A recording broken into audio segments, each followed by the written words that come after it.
If you want to. So the topic is coming outs. Can What was I that? go first? Coming Yeah. out. Okay. What? Zoe wants to go first, y'all. So. Okay, so I actually started coming out at the age of 4. I told my mother that I did not identify as male. I thought I should have been born female, and then at that time my mother told me that I should wait until I'm older, because 4 isn't a good idea to To make life decide, decisions. yes, life decisions, to decide for yourself what and who you are. But around the age of 13, I came out as bi. Then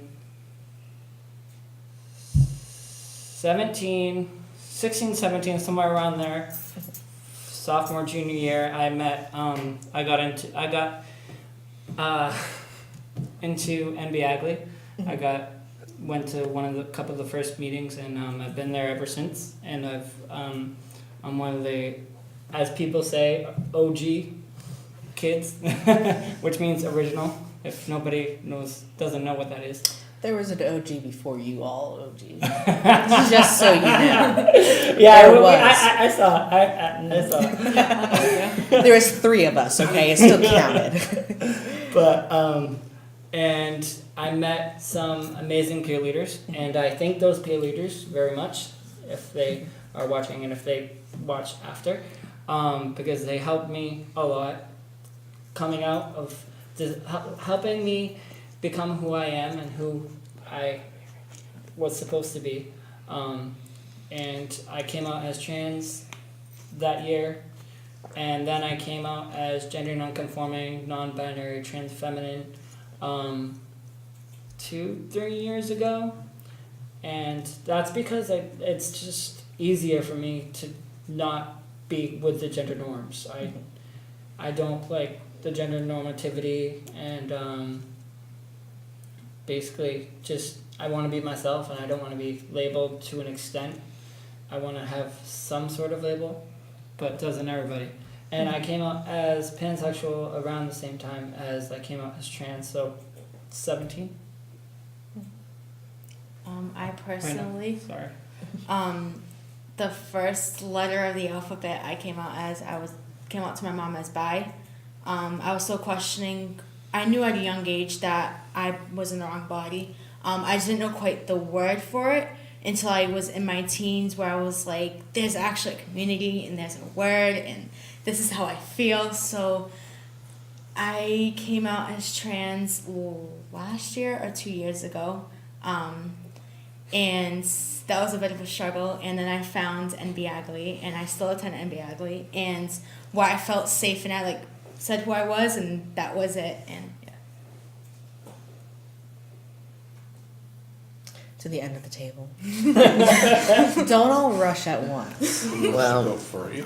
I came out in high school, but this was in the 59-60, and we were illegal. Yeah. It was illegal to be gay, and you had to be very careful how many items of clothing of your identified or their identified gender was, or they could arrest you. And if you were a drag queen or a trans person and you worked at a club, then you were allowed to dress in drag because you worked. You had to have your card, though, or else they would arrest you. So it wasn't something that you did easily. I tried to avoid it because my mother was not happy. And then eventually she found out I was gay and threatened to not send me back to school. So I left, and I went to New York, and that was the beginning of my gay life in New York City. So that's how I came out. Do you want to go? No, you can go. I want to hear yours first. No, I had a strange, but not bizarre, approach. When I was a kid, I wanted to be a priest. And they used to have these things called junior seminaries. Yes. Okay, which now you'd think they were bizarre, but this was just after the Middle Ages. And so sex was not a topic, all right, because you're supposed to end up celibate, okay? So you didn't worry about gender, because it was, okay, just don't have sex. And then, before that, when I was growing up, it was a non-issue. Okay, your parents never said, don't be gay. It was, everybody assumes you're gonna grow up like your parents, but it wasn't, you're gonna grow up like your parents. It was just assumed. So I went from where it was assumed everybody was gonna be like the rest of your family to a place where you didn't talk about sex. And then I came out of that, and then all my friends were getting married. So, of course, what am I supposed to do? I'm supposed to get married, but it just didn't look attractive. So it took me a while to come to the point where I accepted me, right? Because like when you really look back, it all adds up, but at the time it's not, okay? But then I was like, what? I couldn't put this together. So anyway, I came out by accident with my parents because I had written down what I would tell them when I had the courage. And my mother had this magical ability to find things without looking. The snooping. No, she never snooped. No? She, like, if you bought your first porn magazine and slid it under the rug where she would never look, little did you know that she was planning that day to change the rugs in the bedroom. So she would find things totally by accident. And I had written this thing out, and I was living at home at the time, and I had hid it in my drawer under my underwear, right? And my mother decided the day before that she was gonna buy us all new underwear. So she comes in and she throws out all the old underwear, and what's laying on the bottom of the thing is this letter. And I had folded it in such a way without looking that the first word that you could see was the word gay. Okay. Right. And of course, now she's my mother, she's curious, she reads. So when I came home from work that day, there's my mother and father, we need to talk to you. And so they I guess they came out to me.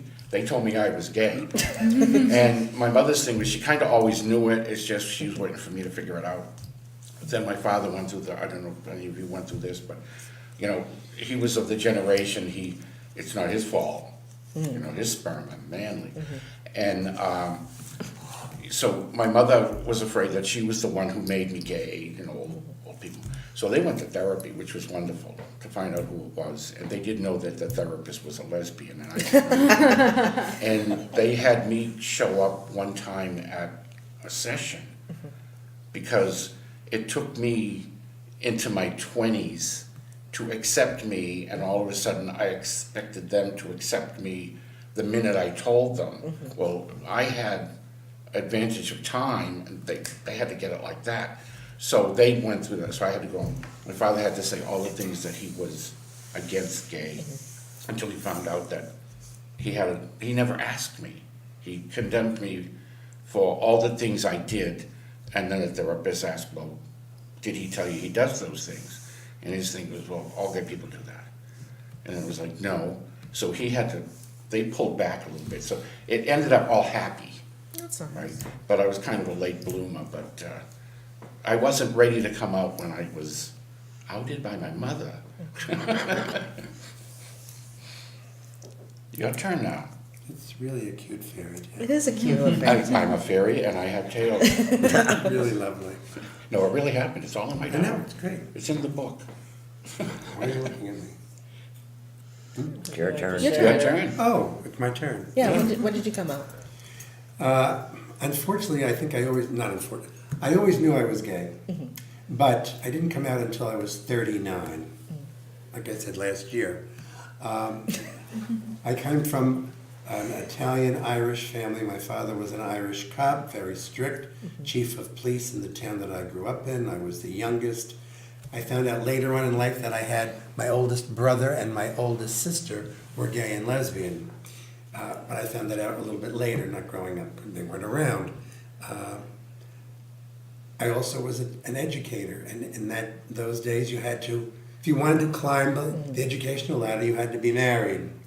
So when I went off to my teaching job, I met someone, and here's a way out of my house, away from my domineering father. So I decided to get married. On my wedding day, my mother grabs me by the throat, pushes me into don't do it.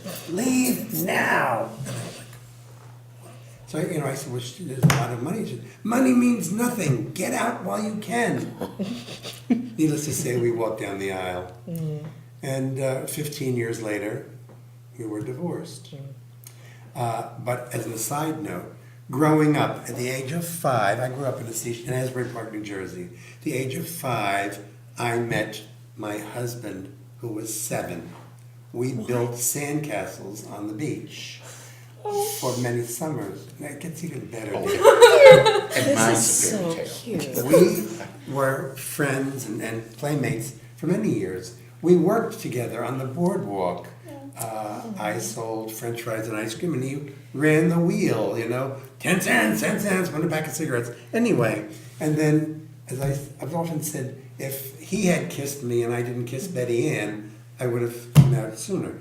But instead, we went our separate ways. He got married, I got married, and then, at the age of 39, I'm sitting in a bar after happy hour with a group of teachers, and this man sits down next to me and said, of course I'd had 3 sheets, about 10 martinis, and he said to me, "Are you Tom Sheehan?" And I said, "Who the fuck are you?"